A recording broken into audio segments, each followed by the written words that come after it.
materi membaca pemahaman dengan menggunakan strategi CIRC. Perkenalkan, nama saya Hairunisa, NIM 2101414110. Dan saya Indriani, NIM 2101414155. Dan perkenalkan, nama saya Andriani dengan NIM 2101414016. Dan perkenalkan, nama saya Delinti dengan NIM 21414141. Baik, di sini kami akan membahas tentang materi strategi CIRC menurut para ahli. Kemudian kami akan membahas tentang tujuan dan manfaat dari strategi CIRC. Kemudian kami akan menjelaskan tentang langkah-langkah dari strategi CIRC. Kemudian kami akan mencoba untuk menerapkan strategi CIRC tersebut. Baik, saya akan menjelaskan tentang definisi menurut para ahli, yaitu tradisi membaca CIRC menurut para ahli, yaitu menurut Muhammad Nur 2005, yaitu memberikan pengertian bahwa model pembelajaran CIRC dilakukan untuk melihat kontribusi peserta didik kepada timnya yang didasarkan pada kuis. Siswa dan tim biasanya membuat sebuah karya tulis sebagai bentuk akhir dari mandiri.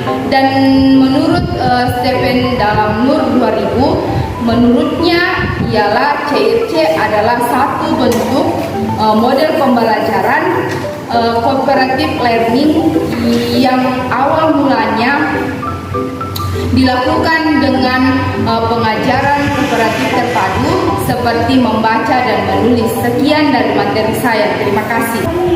Baik, di sini saya akan membahas tentang manfaat dan model pembelajaran CIRC. Dengan menggunakan model pembelajaran CIRC, siswa dapat pembelajaran baru dalam proses pembelajaran. Selain itu,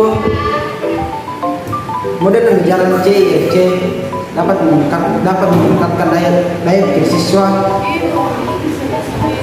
karena siswa dituntut untuk lebih aktif, dan selain itu juga dapat menghemat waktu. Dengan menggunakan model CIRC, guru dapat dengan mudah menyampaikan materi pembelajaran. Selain itu guru juga lebih kreatif dalam menyampaikan materi serta dalam motivasi peserta didik. Dengan menggunakan model pembelajaran CIRC, sekolah akan lebih bermutu karena peningkatan keberhasilan dari hasil belajar siswa. Baik, di sini saya akan melanjutkan tentang tujuan dan model pembelajaran CIRC.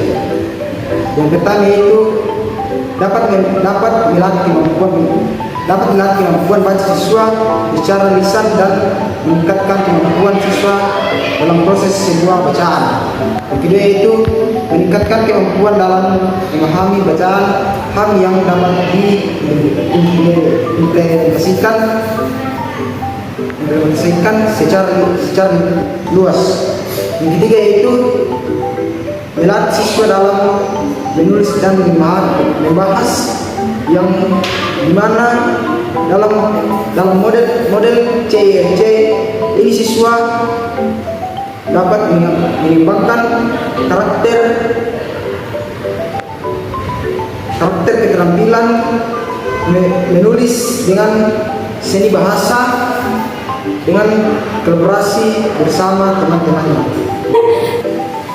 Baik, di sini saya akan menjelaskan tentang langkah-langkah penerapan strategi CIRC. Yang pertama yaitu guru membentuk kelompok-kelompok yang masing-masing terdiri dari 4 siswa. Yang kedua, guru memberikan wacana sesuai dengan topik pembahasan. Yang ketiga, siswa bekerja sama saling membacakan dan menemukan ide pokok, kemudian memberikan tanggapan terhadap bacaan yang ditulis pada lembar kertas. Yang keempat yaitu siswa mempresentasikan atau membaca hasil diskusi kelompok. Yang kelima, guru memberikan tanggapan atau penguatan. Yang keenam, guru dan siswa kesimpulan. Terima kasih.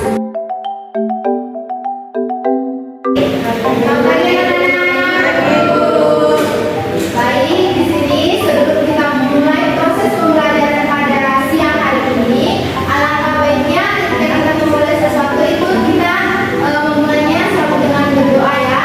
Ibu tunjuk satu orang ada Indriani untuk memimpin temannya untuk berdoa.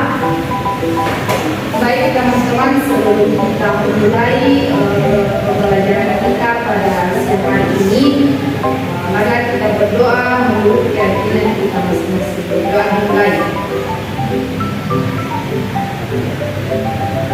Berdoa selesai.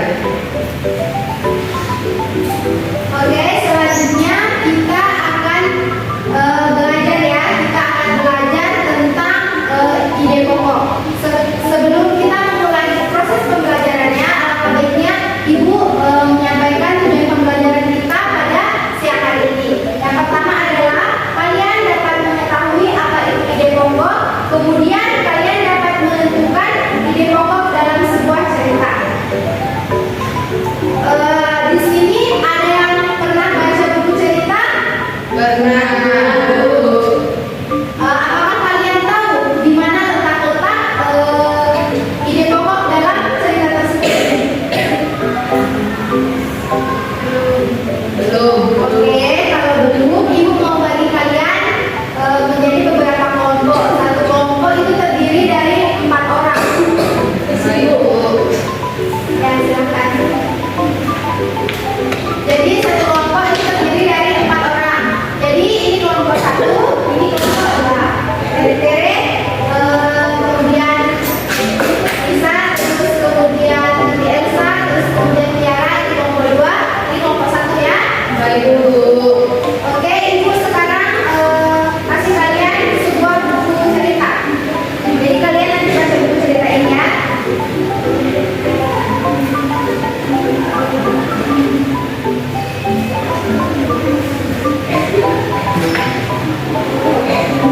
Nah, sebelum kita tahu tentang ide pokok, Ibu mau menjelaskan apa itu ide pokok. Ide pokok adalah inti atau dasar pembahasan dari suatu teks. Ide pokok berisi gagasan dasar penulis atau pembuat teks. Oleh karena itu, ide pokok dalam teks juga disebut pokok pikiran atau gagasan utama dalam sebuah teks. Adapun ciri-ciri dari ide pokok yaitu yang pertama, mengandung pokok persoalan atau inti permasalahan. Yang kedua, inti permasalahan disebutkan secara jelas pada kalimat umum atau utama. Yang ketiga, memiliki pernyataan penjelas atau pendukung. Yang keempat, pernyataan pendukung disebut dalam kalimat khusus dalam sebuah bacaan.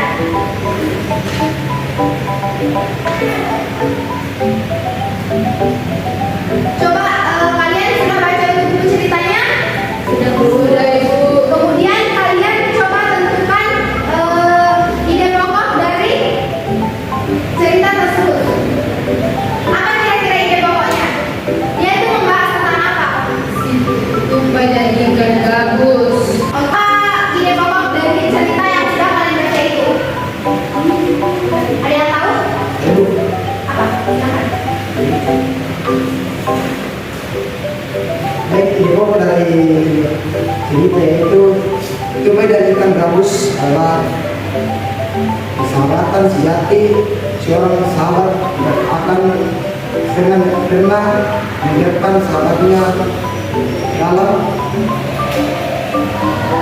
Oke, inti ide pokok dari cerita tersebut adalah persahabatan yang sejati. Jadi Ibu mau kalian menuju salah satu teman kelompok kalian untuk mempresentasikan hasil diskusinya apa-apa saja ide pokok yang terkandung dalam cerita tersebut. Oke? Jadi Ibu tunjuk Edri sama Lisa.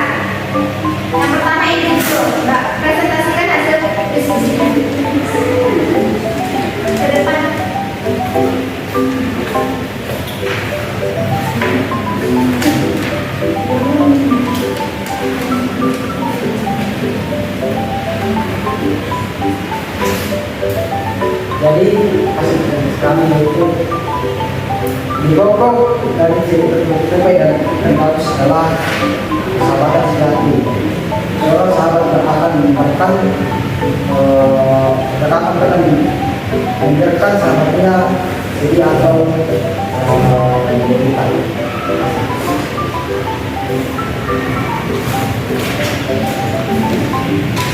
Kemudian bisa silakan.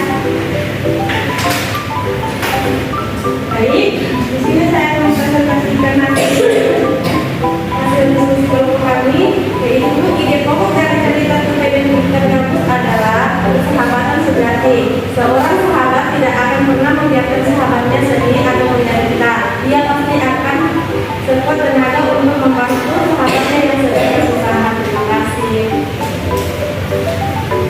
Oke, jadi sampai di sini sudah paham tentang bagaimana cara menentukan ide pokok? Oke, kesimpulan dari materi hari ini yaitu kalian dapat mengetahui apa itu ide pokok. Terus kalian dapat mengetahui dan menentukan bagaimana cara menentukan ide pokok dalam suatu cerita. Jadi cukup sekian materi yang Ibu paparkan kepada kalian. Apakah masih ada yang mau ditanyakan? Tidak ada Ibu. Oke, cukup sekian materi dari Ibu. Kurang dan lebihnya mohon dimaafkan. Ibu ucapkan terima kasih. Sekian materi dari kami, kurang lebihnya mohon dimaafkan. Wabillahi